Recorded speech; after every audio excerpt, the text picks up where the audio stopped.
చూస్తున్నారు హైదరాబాద్ మియాపూర్లో దారుణానికి సంబంధించి స్కూల్ బస్ ని ఢీకొని వ్యక్తి అక్కడ ఘటనా ప్రదేశంలోని ప్రాణాలు విడిచాడు. కారు డాష్ కెమెరాలో ఈ దృశ్యాలు రికార్డ్ అయ్యాయి. ఎన్నోసార్లు మాట్లాడుకుంటున్నాం, దయచేసి టూ వీలర్స్ మీద వెళ్ళినప్పుడు హెల్మెట్ పెట్టుకోండి. అయితే ఇక్కడ ఇంట్రెస్టింగ్గా హెల్మెట్ పెట్టుకున్నాడు. హెల్మెట్ పెట్టుకున్నప్పటికీ అదేంటిది, హెల్మెట్ పెట్టుకున్నప్పటికీ ఎలా ప్రాణాలు కోల్పోయాడు అనే అనుమానం వస్తుంది కదా. హెల్మెట్ పెట్టుకున్నాడు, కానీ హెల్మెట్ పెట్టుకున్న తర్వాత ఒక్కసారి ఆ రిక్వెస్ట్ ఫ్రేమ్ ఒకసారి చూపించే ప్రయత్నం చేద్దాం. ఈ హెల్మెట్ ఇలా పెట్టుకుంటారు కదా, పెట్టుకున్న తర్వాత ఇక్కడ క్లిప్ ఉంటుంది, ఎక్కడ మన కరెక్ట్గా గడ్డం దగ్గర వస్తుంది ఆ క్లిప్, దాని ఏమంటారు ఫిక్స్ చేసేది, అది పెట్టుకోలేదు, నార్మల్గా పెట్టుకున్నాడు అంతే. ఆ విజువల్స్ మీరు చూడొచ్చు. అటుగా వెళ్తున్న వ్యక్తికి సంబంధించి అదుగు అలా వస్తున్నాడు. వస్తున్న క్రమంలో ఈ జంక్షన్స్ ఐ రిక్వెస్ట్ జిహెచ్ఎంసి ఈ స్కూల్ సందుల్లో కావచ్చు, లేకపోతే ఈ సందుల్లో ఆ జంక్షన్స్ ఉంటాయి, చిన్న చిన్న జంక్షన్స్, అక్కడ చిన్న స్పీడ్ బ్రేకర్ వేసేయండి. తప్పేది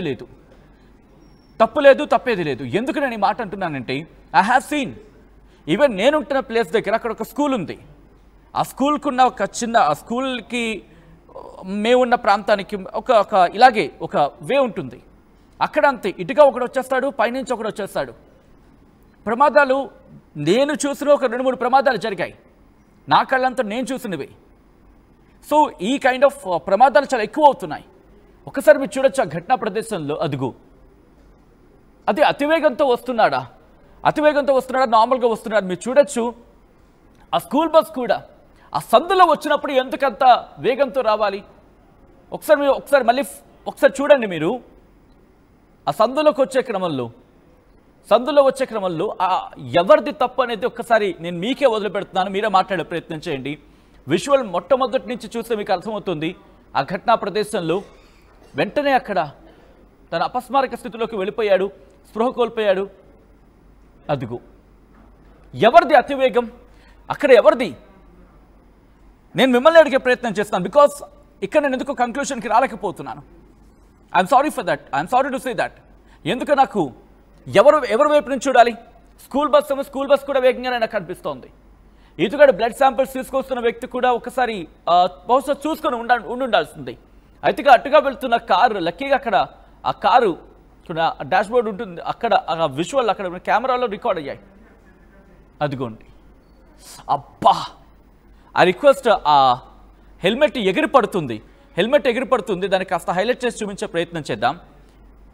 డాష్ అయిన తర్వాత హెల్మెట్ ఎగిరి పడుతుంది. ఎందుకంటే అక్కడ హెల్మెట్ పెట్టుకొని ఉండుంటే కనుక, హెల్మెట్ పెట్టుకున్నాడు, ఆ క్లిప్ కనుక జాయింట్ చేసుకొని ఉండుంటే బహుశా ప్రమాదంలో చిన్న చిన్న గాయాలతో బతికి ఉండేవాడేమో. మీరు చూడొచ్చు వెంటనే ఆ స్కూల్ బస్కి సంబంధించి వెంటనే అదిగో అక్కడ అతివేగం నాకెందుకు ఆ ఫ్రేమ్లో స్కూల్ బస్ ఎందుకు అతివేగం అనిపిస్తోంది, మీకేమనిపిస్తుందని చెప్పి కమెంట్ చేసే ప్రయత్నం చేయండి. స్కూల్ బస్సు ఢీకొన్న ఘటనలో అక్కడికక్కడ ఆ వ్యక్తి ప్రాణాలు కోల్పోయాడంటూ తెలుస్తోంది ఘటనా ప్రదేశంలోనే. ఒకవేళ ఇద్దరు కనుక నార్మల్ వేగంతో వచ్చుంటే, అఫ్కోర్స్ ఎంత నార్మల్ వేగంతో వచ్చినా బస్ అదిగో. ఇఫ్ పాసిబుల్ మనం కాస్త స్లోగా చేయగలమా, దాన్ని ఇంకాస్త స్లో చేసి పంపించగలమా, వీడియోని స్లో మోషన్లో చూపించగలమా ఇఫ్ పాసిబుల్? అప్పుడు మనకి ఇంకా క్లియర్గా అర్థమవుతుంది. అదిగో ఇక్కడ మీరు చూస్తే అదిగో. ఓకే, నాకెందుకో బస్సే, ఎందుకంటే అదిగో ఆ బస్సే అనిపిస్తోంది నాకైతే. ఎందుకంటే సడన్ బ్రేక్ వేసినప్పుడు అర్థమవుతోంది. సడన్ బ్రేక్ వేసినప్పుడు లోపల ఉన్న వారు మీరు చూడొచ్చు. చాలా సందర్భాల్లో ఆ సందులో వెళ్తున్నప్పుడు ఐ రిక్వెస్ట్ ఎవ్రీవన్, దయచేసి సందులే కదా, చాలా వేగంతో వెళ్ళిపోవచ్చు, వద్దు. అదుగు ఆ బ్రేక్ పడిన తర్వాత చూడండి, ఆ లోపల షేక్ బట్టి మనకు అర్థమైపోతుంది. బస్సు బ్రేక్ పడిన తర్వాత విజువల్ చూస్తే ఆ షేక్ బట్టి మనకు అర్థమవుతుంది. దాంట్లో ఒక కదలిక ఉంటుంది కదా. ఎవరిదే తప్పు అనే అంశానికి సంబంధించి మాట్లాడుకునే ప్రయత్నం చేసినప్పుడు అఫ్కోర్స్ మాట్లాడుకుంటాం అది ఎలాగా, బట్ తప్పు ఎవరిదైనా అక్కడ ప్రాణాలు కోల్పోయింది ఒక వ్యక్తి. హెల్మెట్ పెట్టుకొని ఉండుంటే తన ప్రాణాలు ఉండేవి, చిన్న చిన్న గాయాలతో బ్రతుకుండేవాడేమో. ఆ హెల్మెట్ ఎగిరిపడింది. మీరు చూడండి, అక్కడ ఆ రెడ్ ఆ బాణల అదిగో ఆ బాణం గుర్తు చూస్తున్నారు కదా, అదిగో ఆ బాణం అదిగో మీరు చూడండి హెల్మెట్ ఎలా ఎగిరిపడింది అనేది. కారణం ఏంటంటే ఇలా మీరు హెల్మెట్ పెట్టుకుంటారు కదా, హెల్మెట్ ఇలా పెట్టుకున్న క్రమంలో అంటే తలకు హెల్మెట్ పెట్టుకుంటారు కదా, ఇక్కడ ఒక జాయింట్ ఉంటుంది, క్లిప్ ఉంటుంది. ఇలా కనెక్ట్ చేసుకుంటే ఏమవుతుందంటే లాక్, ఎగ్జాక్ట్గా లాక్ ఉంటుంది, ఇలా ఫిట్ అయ్యి ఉంటుంది, ఇలా ఫిట్ చేసి ఉంచుతుంది. అప్పుడు మీరు ఒకవేళ ప్రమాదం జరిగినా ఇది ఇలా పట్టు ఉంచుతుంది కాబట్టి చిన్న చిన్న గాయాలతో తగిలినా ఇది సేఫ్ అయిపోతుంది కదా, ఆటోమేటిక్ ఇదంతా సేఫ్ అయిపోతుంది కదా. ఈరోజు ఘటన అదే. అంత బస్సు గుద్దిన తర్వాత, అంత బస్సు ఢీకొట్టిన తర్వాత ఆ మనిషి వెంటనే పడిన తర్వాతే వెంటనే ఇంకా అపస్మారక స్థితిలోకి వెళ్ళిపోయాడు. డీటెయిల్ ఇన్ఫర్మేషన్ తెలుసుకునే ప్రయత్నం చేద్దాం. మా ప్రతినిధి శిల్ప అప్డేట్స్ అందించేందుకు సిద్ధంగా ఉన్నారు. శిల్ప, ఈ ఘటనకు సంబంధించి పూర్తి డీటెయిల్స్ ఏంటి? రైట్, మియాపూర్ పోలీస్ స్టేషన్ పరిధిలో ప్రైవేట్ స్కూల్ బస్సు ఢీకొని ఒక వ్యక్తి మృతి చెందారు. ప్రధానంగా ఆ వ్యక్తి ల్యాబ్ టెక్నీషియన్ పనిచేసిన నాగరాజుగా గుర్తించారు.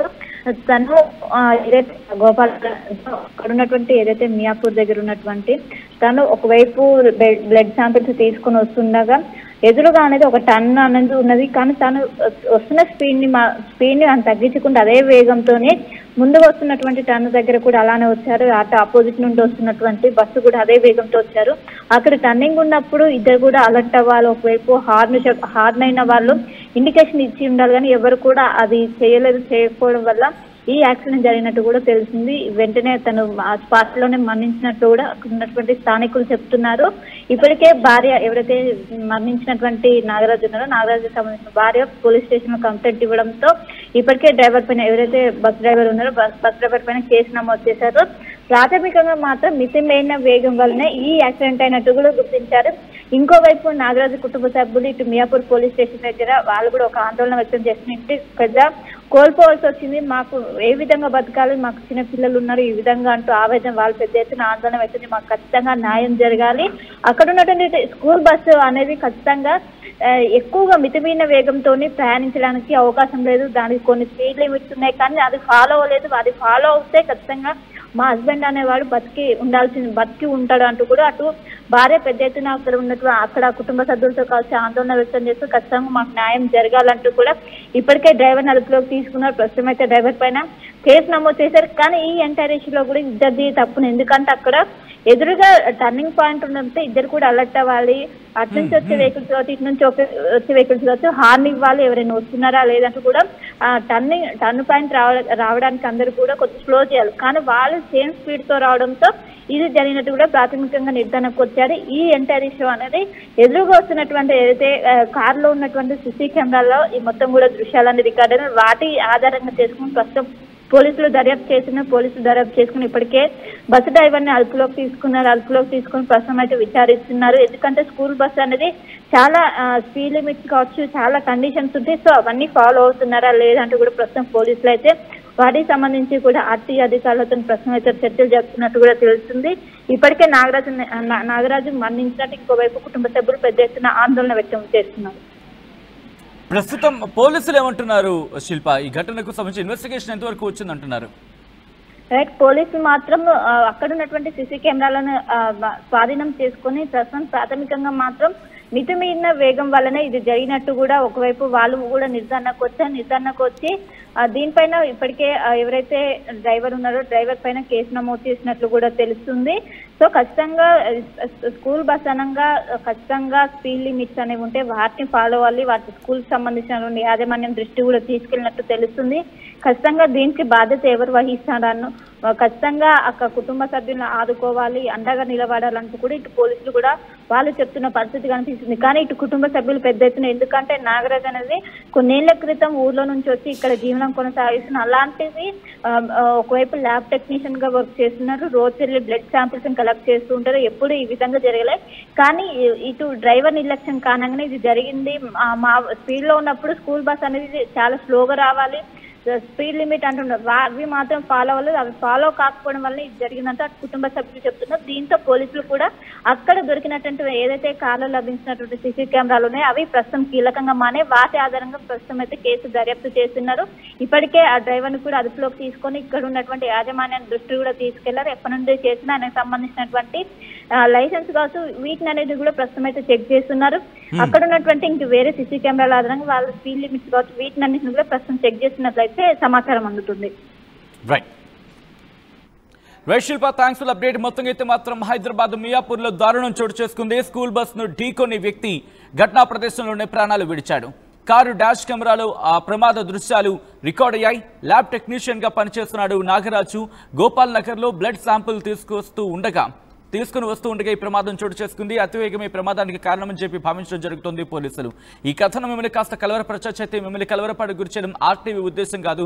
మరి ముఖ్యంగా ఇటువంటి కథనాలు చూపించడం ద్వారా మీకు అవగాహన కల్పించడం, మిమ్మల్ని అప్రమత్తం చర్యలో భాగంగా కథనం చూపించడం జరుగుతుంది తప్ప మిమ్మల్ని కలవరపాటు గురి చేసే ఉద్దేశం ఆర్టీవీకి ఎన్నడూ లేదు, ఉండదు. కానీ ఇటువంటి కథనాలు చూసినప్పుడు కాస్త కలవరపాటు గురే అవకాశం ఉంటుంది కాబట్టి దీనికి సంబంధించి తగిన జాగ్రత్తలు తీసుకోవాలని ఆర్టీవీ సూచించడం జరుగుతోంది. This is the distribute content viewer description is advised. ఈ ప్రమాదంలో తప్పు ఎవరిది అనేది ఒకసారి మీరు మాట్లాడే ప్రయత్నం చేయండి. డ్రైవర్దా లేకపోతే అంటే బస్సు డ్రైవర్దా లేకపోతే బైకర్దా, నాగరాజుదా? ఒకసారి మీరు మాట్లాడే ప్రయత్నం చేయండి.